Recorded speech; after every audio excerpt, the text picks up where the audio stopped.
Olá para todos do canal Fala aí Professor.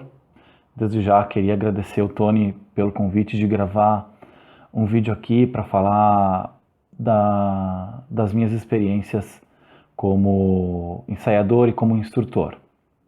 E dar um relato sobre as ferramentas que eu utilizei e também uma recomendação, uma dica final aí para os integrantes de entidades aí que porventura se interessem em pesquisar algo do gênero que eu também usei como fonte de pesquisa. Meu nome é Thiago Savariz, eu estou no tradicionalismo desde 90, 91 e nesse caminho tradicionalista eu já fui, então, lá no comecinho em Grupo Mirim fui dançador, depois por muitos anos também contribuí como músico de invernada, né? Participei de concursos de conjunto instrumental, intérprete solista vocal, né? Dentro do segmento musical mesmo. E já fui capataz artístico do CTG Campo dos Bugres e também ensaiador e instrutor dessa mesma entidade.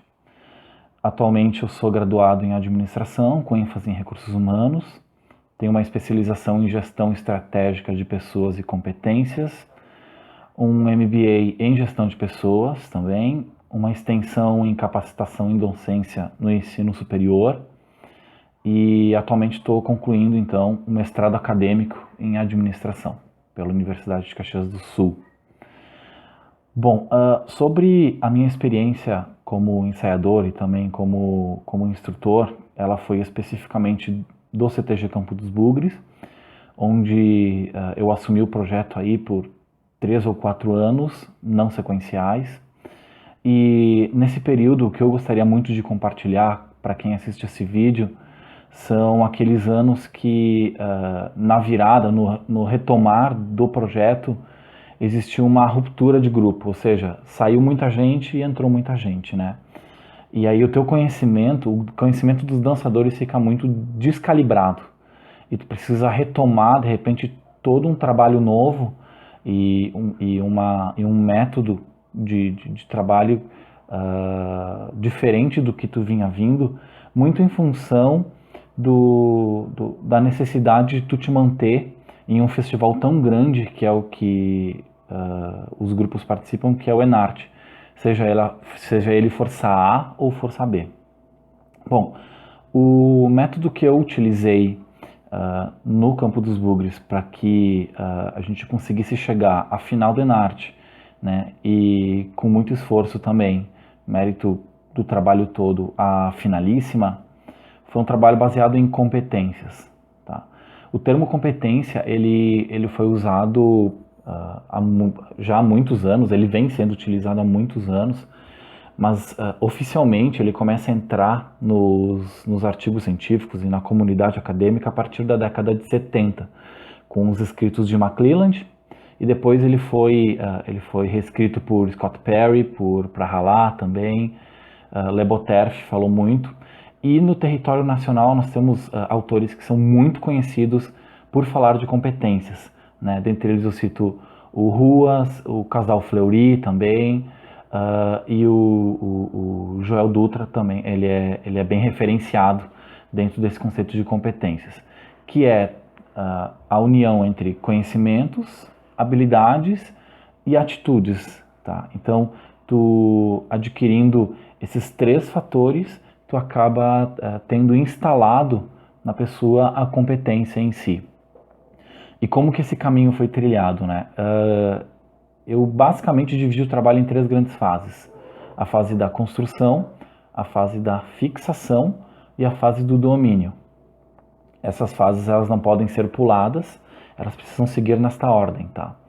A fase da construção é quando a gente define tudo que deva ser definido. Né?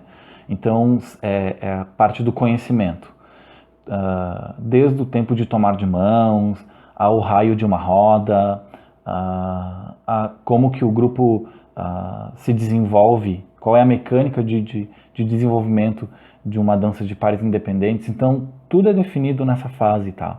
Que é onde tu não exercita tanto a carga horária do ensaio da habilidade, mas muito mais na construção do conhecimento. É o momento em que o dançarino ele vai ter uma carga de conhecimento maior, né? Então, o cansaço mental nesse período aqui, ele é maior do que o próprio cansaço físico.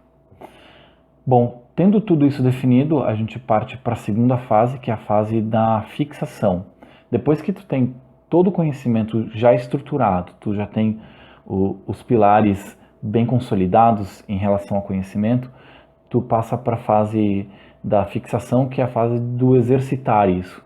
Aí sim a carga horária é maior, né? Porque aqui o intuito é tu passar o quanto antes esses movimentos ou esses conhecimentos de ordem mais operacional para o piloto automático, né? Isso tem que ser, isso tem que entrar na mente do dançador de uma forma que ele não pense em fazer esses movimentos ou essas definições, ou pensar nelas, né? Que ele faça isso de uma forma bem espontânea. Exige mais carga horária, existe todo um processo de treinamento que é necessário para poder vencer essa etapa. E a terceira etapa, que é a etapa do domínio, que depois que a maioria dessas atividades já caiu no piloto automático, né? Essas atividades de ordem operacional já vão para o piloto automático, então o dançarino começa a ter a sua luz própria, né? Ou seja, ele começa a colocar a sua assinatura na dança tradicional sem que fira as definições de ordem geral, né? As definições padrões. Para chegar no estágio do domínio, requer muito esforço e muito amadurecimento do grupo de dança, né? E no primeiro ano eu posso dizer que no final de um ano de trabalho, a fase do domínio, os grupos costumam chegar em uma ou duas danças, tá? Mas é muito complicado no final de um primeiro ano, no ano de consolidação de trabalho, que tu chegue no final do ano e tu tenha os 3 estágios em todas as danças. É muito difícil, porque o calendário é muito apertado, né? Os grupos, eles não passam... alguns grupos até passam a semana toda ensaiando, mas mesmo assim, 12 meses é um período muito curto para tu ter os 3 estágios alcançados. Mas, com os 2 estágios e arranhando um terceiro, o grupo já está muito próximo da competência, que é o conhecimento, que é a primeira fase, a habilidade, que é a segunda fase da carga horária de treino, e a atitude, que é a terceira fase, que é onde o dançador começa a ter, como eu falei, a sua assinatura própria, a sua luz própria, né? Então, esse foi o caminho que eu utilizei como ensaiador e como instrutor também, nas experiências que eu tive. A recomendação final que eu deixo aqui é para todos os ensaiadores e também os instrutores ali de outros grupos que querem atingir os seus objetivos, é que tenham um método, tá? Então, sem método de trabalho, fica muito complicado tu atingir os teus objetivos. O método, que vem do grego, né, ele significa o caminho do meio. De que forma, quais são os meios que tu vai utilizar para poder atingir os teus objetivos. Então, é muito importante para todos que forem trabalhar com um grupo de dança que tenha um método instituído. Então, essa é a minha recomendação. Esse foi, então, o caminho que eu usei para poder chegar aos objetivos que, no meu entender, foram alcançados. Mais uma vez, gostaria de agradecer ao professor Tony pelo espaço cedido. Gostaria de agradecer, então, a todo mundo que acessou não só esse vídeo, os vídeos dos outros professores que também compartilharam as suas experiências e os seus conhecimentos aqui no canal Fala aí Professor. Deixo o meu forte abraço para todos e fiquem com Deus.